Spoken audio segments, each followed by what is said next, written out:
Okay, current affairs में इसमें हम आज फरवरी 2024 के जो इम्पोर्टेंट क्वेश्चंस हैं उसको हम आज डिस्कस करेंगे। फरवरी 2024 का जितने भी ज़रूरी बातें हैं जो हमारे एग्जाम पॉइंट ऑफ व्यू से ज़रूरी है, तो उन्हीं चीज़ों को हम डिस्कस करेंगे। ठीक है, तो सबसे पहले क्वेश्चन यहाँ पर देखते हैं। Who won the Best Global Music Album Award at the Grammy Awards 2024? Grammy awards 2024 में बेस्ट ग्लोबल म्यूजिक एल्बम का पुरस्कार किसने जीता? अब दरअसल ये जो अवार्ड होता है ग्रैमी अवार्ड, ये म्यूजिक इंडस्ट्री का सबसे बड़ा जो है इंटरनेशनल अवार्ड होता है। तो बेस्ट ग्लोबल म्यूजिक कैटेगरी में एक एल्बम को चूज किया जाता है जो ग्लोबली जो है अलग अलग सेक्शन के लोगों को हिट करता है। तो यहाँ पर ऑप्शंस हैं this moment, Midnights, the records, flowers. अब ये क्वेश्चन को शामिल करने का सिंपल से रीजन है क्योंकि इसको जीतने वाला या जो इस पुरस्कार जो देते हैं वो इंडियंस हैं। ठीक है, तो इसलिए जो है इसका जो करेक्ट आंसर है वो है दिस मोमेंट। तो दिस मोमेंट वो ग्लोबल म्यूजिक एल्बम है जिसको इस साल का या 2024 के लिए ग्रैमी अवार्ड से नवाजा गया। इसमें जो है veteran Indian musician Shankar Mahadevan, आप लोगों ने जरूर उनके सॉन्ग सुने होंगे, शंकर महादेवन। और इवन जो तबला प्लेयर हैं Zakir Hussain, world famous tabla player हैं जाकिर हुसैन, इन दोनों के जो वो है एल्बम है उसको जो है ये अवार्ड मिला है best global music album category में। This moment by fusion band Shakti, इनका जो फ्यूजन बैंड है उसका नाम है शक्ति, और उस बैंड के द्वारा जो है ये एल्बम को तैयार किया गया दिस मोमेंट, और इसको जो है इस बार का ग्रैमी अवार्ड्स मिला है। ग्रैमी अवार्ड बहुत जाना पहचाना और बोलना चाहिए कि बहुत ही बड़ा अवार्ड है म्यूजिक कैटेगरी में, सबसे बड़ा इंटरनेशनल म्यूजिक की कैटेगरी में। अगला प्रश्न है यहाँ पे, where was the foundation stone of the India's first digital national museum of epigraphy laid? तो भारत का पहला डिजिटल राष्ट्रीय पूरा लेख संग्रहालय की आधारशिला कहाँ रखी गई? ऑप्शन है यहाँ पे हैदराबाद में, पटना में, वाराणसी में, जयपुर में। तो बेसिकली जो ये डिजिटल नेशनल म्यूजियम एपिग्राफी है, ये एक तरह से आप बोल सकते हो कि इसमें अलग अलग तरह के इंस्क्रिप्शन को जो है सहेज कर रखा जाएगा अलग अलग पीरियड्स के। ठीक है, अलग अलग कालों के जो आर्कियोलॉजिकल जितने भी इंस्क्रिप्शन वगैरह है या प्राचीन जो इंस्क्रिप्शन है, शिलालेख वगैरह है, इस तरह की चीजों को यहाँ पर सहेज कर संभाल कर रखे जाने के लिए ये स्पेशली म्यूजिक है, म्यूजियम है जो डिजिटली जो है इनको सहेज कर रखेगा। डिजिटल एक तरह का म्यूजियम समझो इसको। सो ये इंडिया का पहला डिजिटल नेशनल म्यूजियम है ऑफ एपिग्राफी लाइट।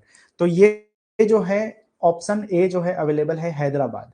तो हैदराबाद में इस तरह का पहला जो है डिजिटल नेशनल म्यूजियम का आधारशिला रखा गया है। ठीक है, it is being established by the archaeological survey of India, जो आर्कियोलॉजिकल सर्वे ऑफ इंडिया है उसके द्वारा जो है इसको एस्टैब्लिश किया गया है। About 1 lakh ancient inscription of different languages and period will be kept in. लगभग 1 लाख जो प्राचीन इंस्क्रिप्शन है या प्राचीन जो आलेख हैं, अवलेख हैं, उनको जो है यहाँ पर अलग अलग लैंग्वेजेस के उनको यहाँ पर डिजिटली कंजर्व करके रखा जाएगा, प्रिजर्व करके रखा जाएगा। अगला प्रश्न है यहाँ पे, which is the first state in the country to implement uniform civil code? समान नागरिक संहिता लागू करने वाला देश का पहला राज्य कौन सा है? अब होता क्या है, ये जो जिसको हम यूसीसी बोलते हैं, अभी रिसेंटली बहुत न्यूज में रहा है ये जो यूसीसी वाली बात है, ये बेसिकली यूनिफॉर्म सिविल कोड जिसको कहा जाता है। तो यूनिफॉर्म सिविल कोड का जो मतलब है, यूसीसी का जो मतलब है वो ये है कि चाहे वो रिलीजन के बेसिस में हो, कास्ट के बेसिस पे, या किसी भी ग्रुप के बेसिस पे, जेंडर के बेसिस पे, हर किसी के लिए एक समान कानून होना चाहिए। एक लॉ जो है वो हर किसी के लिए सेम होना चाहिए। तो ये जो यूनिफॉर्म सिविल कोड है इसकी मांग अलग अलग समुदायों द्वारा किया गया, लेकिन उसी टाइप से जो है एक तरह से बोलना चाहिए कि अलग अलग समुदायों में इसका विरोध भी होता रहा है। खास करके जो ट्राइबल कम्युनिटी हैं, अलग अलग कम्युनिटीज ने अपने अपने जो उनके विरासत है, जो उनका ट्रेडिशन है, उसको भंग होने का एक खतरा बताया है और उसकी वजह से जो है इसका विरोध भी होता है। बहरहाल इसको लागू करने के लिए सबसे पहले जो है अभी आप देख सकते हो ऑप्शन में अवेलेबल है ऑप्शन सी उत्तराखंड। तो हालांकि अब ये इम्प्लीमेंट करने की जो बात है, तो वहां की जो वो है विधानसभा, उसने इसको अप्रूव कर दिया है। तो अब ये जो है एक पहला राज्य बनने वाला है भारत भर में। हालांकि जो एक गोवा स्टेट है वो ऑलरेडी यूनिफॉर्म सिविल कोड को लागू किया है, लेकिन वो बहुत पुरानी बात है, और वो आजादी के पहले की बात है, जब वहां पे पुर्तगाली लोग बसते थे तब की बात है।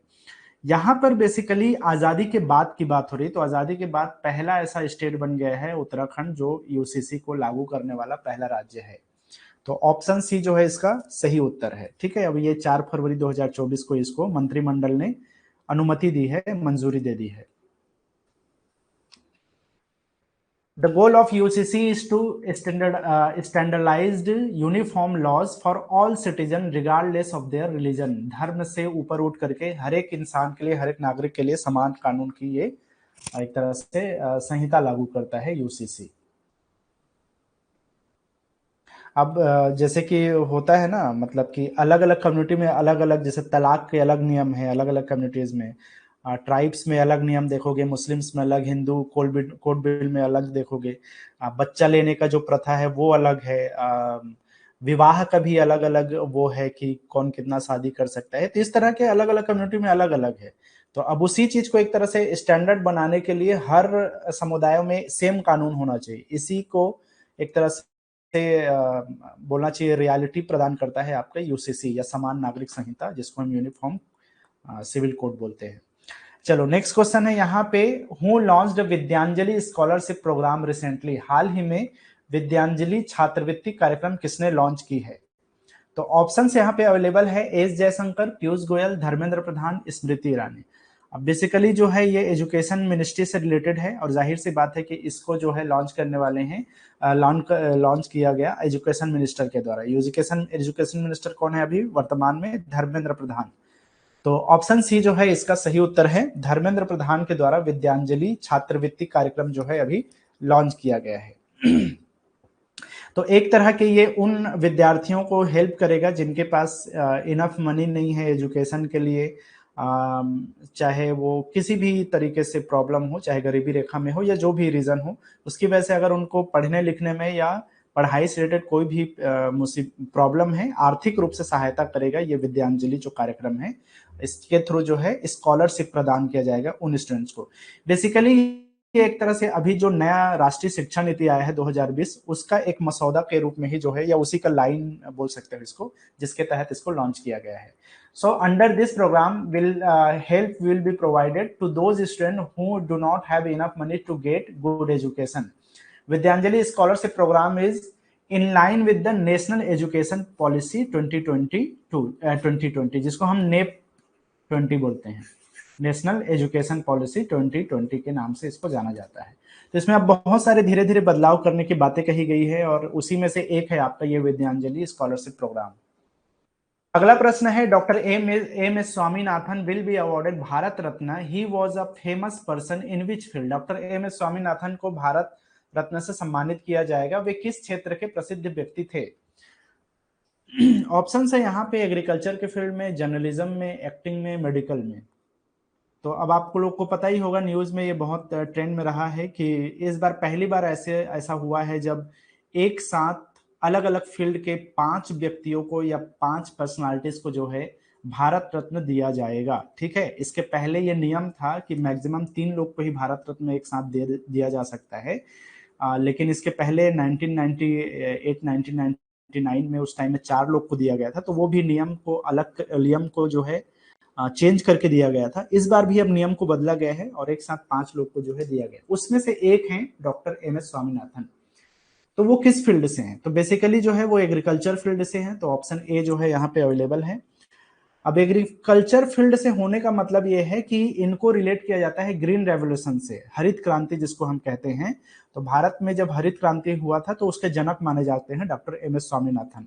इवन जो हमारे भारत में हरित क्रांति के समय एक काउंसिल बना था जिसको एग्रीकल्चर रिसर्च बोला जाता है, तो उस जो एग्रीकल्चरल रिसर्च एंड एजुकेशन जो वो था डिपार्टमेंट था, उसके हेड थे ये। So doctor M S Swaminathan is a father of green revolution. Dr. M. S. Swaminathan served as a Director General of the Indian Council of Agricultural research and secretary of the department of agricultural research and education in the government of India. ये दो अलग अलग department है, जिसमें से एक का नाम है आपका काउंसिल ऑफ एग्रीकल्चरल रिसर्च और दूसरा है department of agricultural research and education. तो ये इसके पहले के ये डायरेक्टर जनरल थे और ये एजुकेशन वाले उसके सेक्रेटरी भी रह चुके हैं, MS स्वामीनाथन। तो उनको जो है उनके कामों को रिकॉग्नाइज करने के लिए जो है ये प्रदान किया जाएगा एग्रीकल्चर सेक्टर से इनको भारत रत्न। ठीक है। अच्छा, ये चीज भी आप ध्यान रख लेना कि इसके अलावा जो 4 लोग हैं, हालांकि मैं इसको अवार्ड सेक्शन में और आप लोग को डिटेल में बताऊंगा ही, लेकिन आप याद रख सकते हो कर्पूरी ठाकुर को सेलेक्ट किया गया है।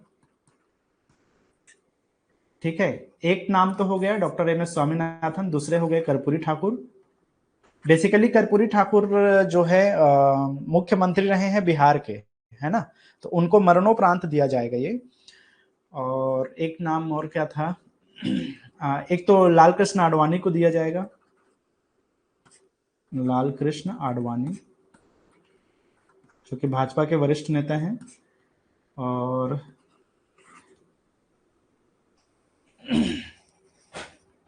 चलो चौथा नाम है यहाँ पर, क्या नाम था मैं भूल रहा हूँ, अच्छा PV नरसिम्हा राव, PV नरसिम्हा राव।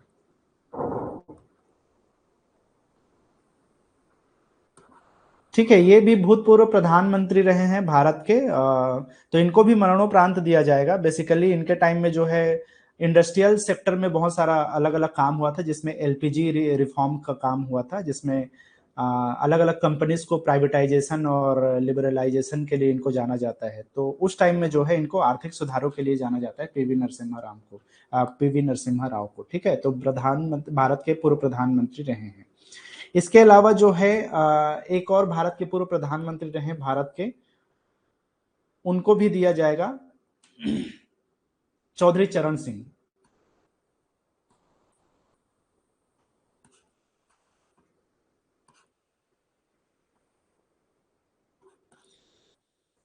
ये उत्तर प्रदेश के पूर्व मुख्यमंत्री रह चुके हैं चौधरी चरण सिंह, और प्रधानमंत्री के पद पर भी कार्यरत थे भारत में। बेसिकली ये उत्तर प्रदेश के क्षेत्र में जमींदारी जो प्रथा चलता था उसको हटाने का इनको क्रेडिट जाता है चौधरी चरण सिंह को, तो इनको भी दिया जाएगा। तो कुल मिला के 5 लोग हैं जिनको भारत रत्न दिया जाएगा, doctor MS Swaminathan, Karpoori Thakur, Lal Krishna Advani, PV Narasimha Rao और चौधरी चरण सिंह। ठीक है, तो याद रख लेना, मे भी ये क्वेश्चन बने, क्योंकि भारत रत्न हर किसी को आसानी से मिलता नहीं है। बहुत सालों से लोग जो है ये आवाज उठाते रहे हैं, मांग भी किया जा रहा है कि कम से कम भारत रत्न मिलना चाहिए रतन टाटा जी को, है ना, तो आज तक तो वो चीज हुआ नहीं।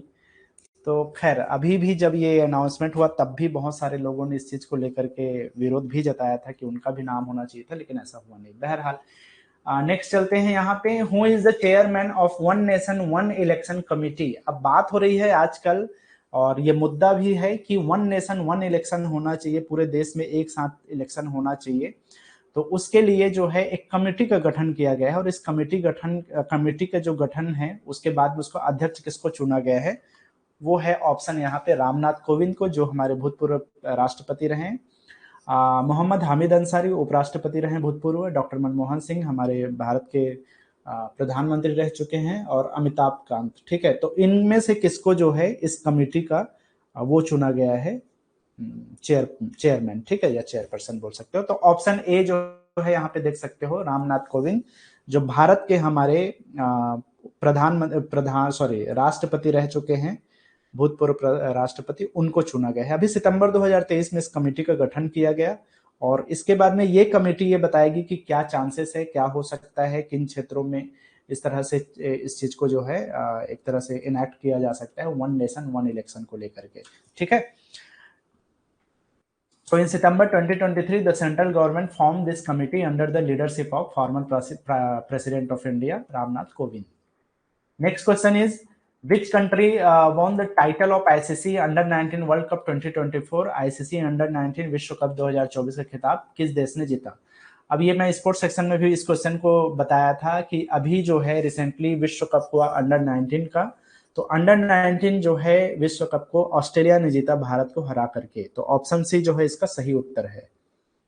अगला प्रश्न है यहाँ पे, हु लॉन्च्ड पीएम सूर्य घर मुफ्त बिजली योजना, सूर्य घर मुफ्त बिजली योजना।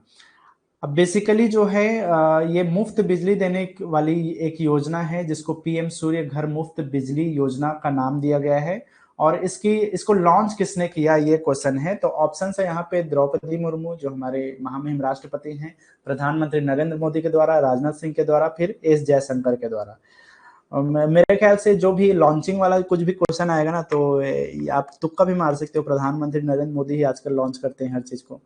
तो थोड़ा सा कॉन्स्टिट्यूशन वगैरह रिलेटेड वो चीज थोड़ा सा आप बोल सकते हो कि राष्ट्रपति उपराष्ट्रपति के द्वारा होता है, लेकिन ज्यादातर लॉन्चिंग जो है प्रधानमंत्री के द्वारा ही होता है। तो बहरहाल प्रधानमंत्री नरेंद्र मोदी इसका करेक्ट आंसर है। पीएम सूर्य घर मुफ्त बिजली योजना प्रधानमंत्री नरेंद्र मोदी के द्वारा जो है इसको शुरू किया गया है। ठीक है, तो इसमें ये बोला गया है कि लगभग 300 यूनिट तक का जो है इलेक्ट्रिसिटी फ्री किया जाएगा लगभग 1 करोड़ घरों में, 1 करोड़ घरों में, देश के 1 करोड़ घरों में। ठीक है, so under this scheme up to 300 units of free electricity will be provided to 1 crore houses। अब इसके लिए एक प्लान किया गया है, सोलर पैनल्स को प्लान मतलब कि इंस्टॉल करने की बात कही गई है। हमारी जो फाइनेंस मिनिस्टर हैं निर्मला सीतारमण, उनके द्वारा जो है इसको जो बजट है उसमें भी शामिल किया गया है ताकि सोलर पैनल्स इन घरों में इंस्टॉल किया जा सके। So the plan to install the solar panels was announced by the Union Finance Minister Nirmala Sitharaman during the interim budget of 2024-25। Next है यहाँ पे, when is national women's day celebrated every year, हर वर्ष राष्ट्रीय महिला दिवस कब मनाया जाता है। मेरे ख्याल से ये सबको पता होगा कि हर वर्ष राष्ट्रीय महिला दिवस कब मनाया जाता है। 8 मार्च को, 8 फरवरी को, 13 फरवरी को, 13 मार्च को। चलो, कोई है जो बता सकता है या किसी ने सुना हो? महिला दिवस, राष्ट्रीय महिला दिवस। देखो, ये जो 8 मार्च है वो बेसिकली इंटरनेशनल वुमेन्स डे है ना, तो जब भी ये क्वेश्चन आएगा ना तो याद रखना ये दोनों ऑप्शन अवेलेबल होता है। और ये है 13 फरवरी के दिन, हर साल जो है 13 फरवरी को राष्ट्रीय महिला दिवस के रूप में मनाया जाता है। अब ये अलग बात है कि वैलेंटाइंस डे वगैरह के चक्कर में ये छुप जाता है, जैसे 14 फरवरी के दिन भी जो है ये चीज बात होती है कि उस दिन को नहीं मनाना चाहिए, ऐसे वैसे करके। खैर, वो अलग मैटर है। यहाँ पे 13 फरवरी के दिन जो है हर साल राष्ट्रीय महिला दिवस मनाया जाता है। राष्ट्रीय महिला दिवस ना, अगर अंतरराष्ट्रीय महिला दिवस बोलेगा तो वो बहुत पुराना वो है, सेलिब्रेशन है जिसको लगभग 100 साल से ज्यादा होगा बल्कि। तो वो 8 मार्च को मनाया जाता है, तो वो इंटरनेशनल महिला दिवस है, इंटरनेशनल वुमेन्स डे है ये। और ये भारत में मनाया जाता है स्पेशली 13 फरवरी के दिन, national women's day.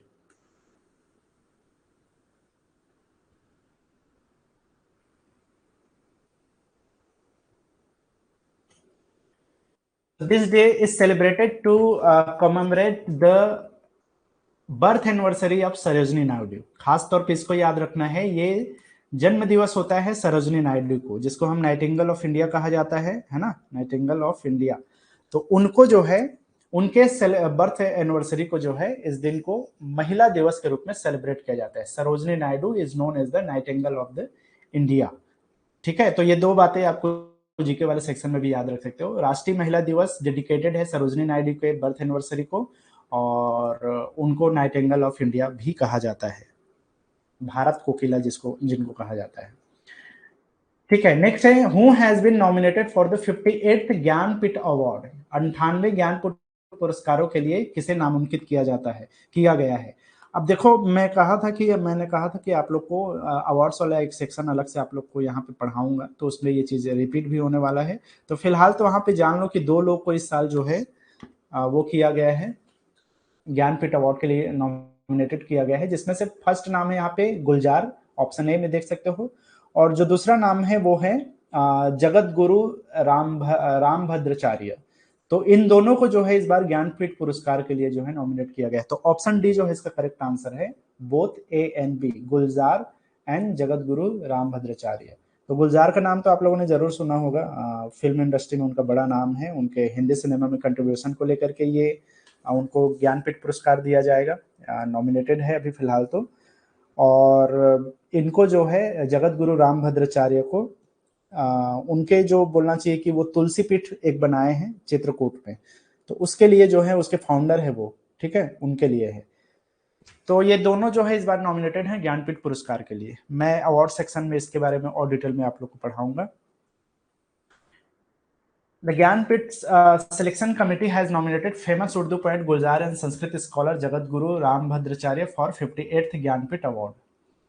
Now the next question is, where will India's largest green hydrogen production plant to set up? Bharat का सबसे बड़ा हरित हाइड्रोजन उत्पादन संयंत्र कहाँ स्थापित किया गया है? ऑप्शन है यहाँ पे वाराणसी में, सेकंड ऑप्शन है विशाखापट्टनम, चेन्नई या फिर अहमदाबाद। अब देखो ये जो हरित हाइड्रोजन उत्पादन है, आजकल जो है इसके बारे में बहुत बात किया जा रहा है। एक तरह का इसको एक ऐसा ईंधन माना जाता है जो दुनिया में प्रचुर मात्रा में है भी, और एक तरह का इसको रिन्यूएबल एनर्जी सोर्सेस कहा जाता है। ठीक है, तो उसकी वजह से जो है इसमें इलेक्ट्रिसिटी के द्वारा जो वाटर है H2O, उसको हाइड्रोजन और ऑक्सीजन में जो है इसको डिवाइड किया जाता है या बांटा जाता है, और उससे जो है इसका जो जल और जल वाष्प या वेपर निकलता है उससे जो है ये एनर्जी प्रोड्यूस किया जाता है।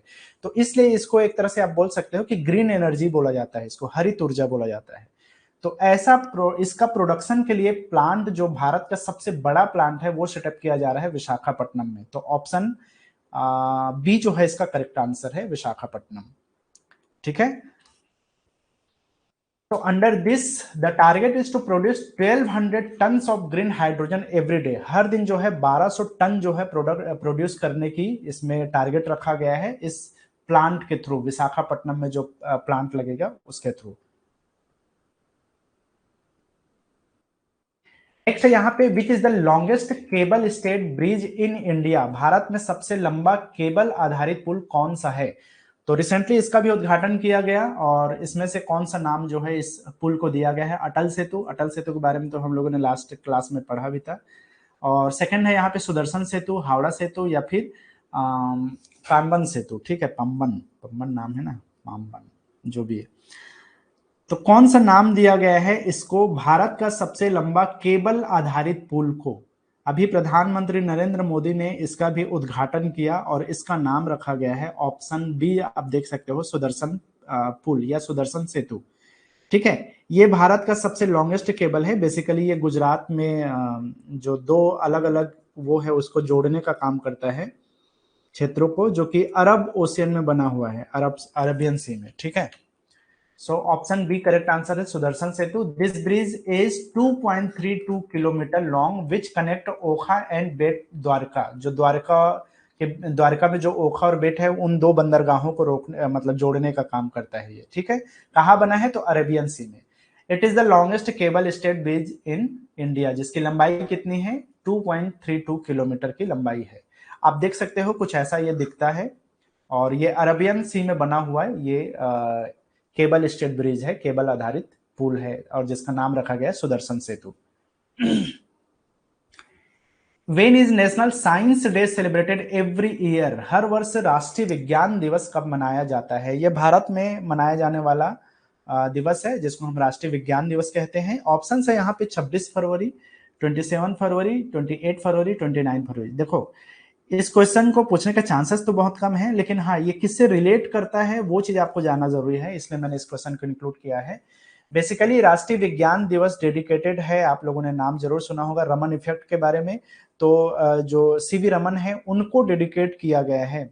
ठीक है, तो बेसिकली ये वही दिन था जिस दिन उन्होंने रमन इफेक्ट को लेकर के प्रूवन किया था, जो लाइट इंसिडेंट है जो स्कैटरिंग वाला, उसको सेपरेट करना है, separated from the incident light, उसको लेकर के ये उसी दिन की बात है जिस दिन ये इंसिडेंट उन्होंने प्रूफ किया था, 28 फरवरी 1928 को। ठीक है, 28 फरवरी 1928 को ये रमन इफेक्ट वाला काम इनके द्वारा हुआ था। तो 28 फरवरी को ही जो है सेलिब्रेट किया जाता है राष्ट्रीय विज्ञान दिवस के रूप में। ठीक है, यहाँ पे देख सकते हो, this day is celebrated all over India to give importance to the remarkable work done by the Indian scientist Chandrashekhar Venkata Raman, जिनको हम सीवी रमन के नाम से जानते हैं, in the field of science, in the field of physics बोल सकते हो, स्पेशली फिजिक्स के क्षेत्र में, और ये इंडियन फिजिसिस्ट हैं। So the theme of national science day 2024, इस साल का जो नेशनल साइंस डे का थीम है वो है इंडिजेनियस टेक्नोलॉजीज फॉर द विकसित भारत। इंडिजेनियस टेक्नोलॉजीज फॉर विकसित भारत, विकसित भारत के लिए यहाँ के जो टेक्नोलॉजीज हैं उसको डेडिकेटेड किया गया है, नेशनल साइंस डे का थीम रखा गया है, इंडिजिनियस टेक्नोलॉजीज फॉर विकसित Bharat. The first science national science day was celebrated on 28 फरवरी 1987। 1987 से जो है ये सेलिब्रेट किया जा रहा है। अगला प्रश्न है यहाँ पे, who was recently appointed as a chairperson of Lokpal by president Droupadi Murmu. हाल ही में राष्ट्रपति द्रौपदी मुर्मू द्वारा लोकपाल के अध्यक्ष के रूप में किसे नियुक्त किया गया है? अब देखो, जो पहले लोकपाल अध्यक्ष थे उनका नाम था पिनाकी चंद्र घोष, और ये क्वेश्चन मेरे ख्याल से अनगिनत बार अलग अलग एग्जाम में ऑलरेडी पूछा जा चुका है, लेकिन फिलहाल पिछले 2 साल से ये जो पोस्ट था ये वैकेंट था, खाली था, चेयरपर्सन नहीं थे कोई लोकपाल के। तो अब जो है नए लोकपाल के जो चेयरपर्सन है उनको चूज किया गया है। ऑप्शन सी में अवेलेबल है अजय मानिक राव खानविलकर, ठीक है, इनको जो है नया लोकपाल के चेयरमैन के रूप में अभी अपॉइंटमेंट दिया गया प्रेसिडेंट द्रौपदी मुर्मू के द्वारा। क्या नाम है? अजय मानिक राव खानविलकर, ठीक है। तो अब इन्होंने रिप्लेस किया है पीसी घोष को, पिनाकी चंद्र घोष को इन्होंने रिप्लेस करके अब लोकपाल के नए चेयरमैन बन चुके हैं, उनको अपॉइंटमेंट ये मिला है, ठीक है। चलो नेक्स्ट क्वेश्चन है यहाँ पे, अच्छा एक देख सकते हो, this post was vacant for the last 2 years, the previous chairman justice Pinaki Chandra Ghosh completed this tenure on May 27 2022। 2022 के मई से जो है ये खाली था 2 साल के लिए। चलो लास्ट क्वेश्चन है यहाँ पे, in which city was the world's first Vedic clock inaugurated. विश्व की पहली वैदिक घड़ी का उद्घाटन किस शहर में किया गया था? बेसिकली जो है मैंने ये क्वेश्चन से रिलेटेड और भी पहले किसी वीडियो में मैंने इसके बारे में बात किया हुआ था, लेकिन अभी 1 मार्च को इसका जो है वो इनॉग्रेशन हुआ है, समझो, इसलिए ये क्वेश्चन यहाँ पे इंक्लूडेड है। In which city was the world's first Vedic clock inaugurated? तो ये है ऑप्शन ए, उज्जैन में, ठीक है। आप देख सकते हो कुछ ऐसा है जो बेसिकली एक ऐसा घड़ी है जो कहीं ना कहीं हमारे जो भारतीय पंचांग है उस पर आधारित ये क्लॉक है, और इस तरह का ये पूरी दुनिया में पहला इस तरह का घड़ी जो है इंस्टॉल किया गया है उज्जैन में। तो ऑप्शन ए जो है इसका करेक्ट आंसर है। Prime minister Narendra Modi inaugurated the world's first Vedic clock installed in Ujjain Madhya Pradesh, consider the centre of the time calculation, ठीक है। ये जो है एक मैंने एमपी पीएससी वाले क्लास में मैं बता रहा था, मध्य प्रदेश का जब जीके पढ़ा रहा था तो उसमें मैंने बताया था उज्जैन को माना जाता है या कंसिडर किया जाता है centre of time calculation, time के हिसाब से उनको दुनिया पृथ्वी का सेंटर माना जाता है उज्जैन को, है ना। तो उसी जगह में जो है ये वैदिक क्लॉक को इंस्टॉल किया गया और इसका इनॉग्रेशन किया गया प्रधानमंत्री नरेंद्र मोदी के द्वारा 1 मार्च 2024 को।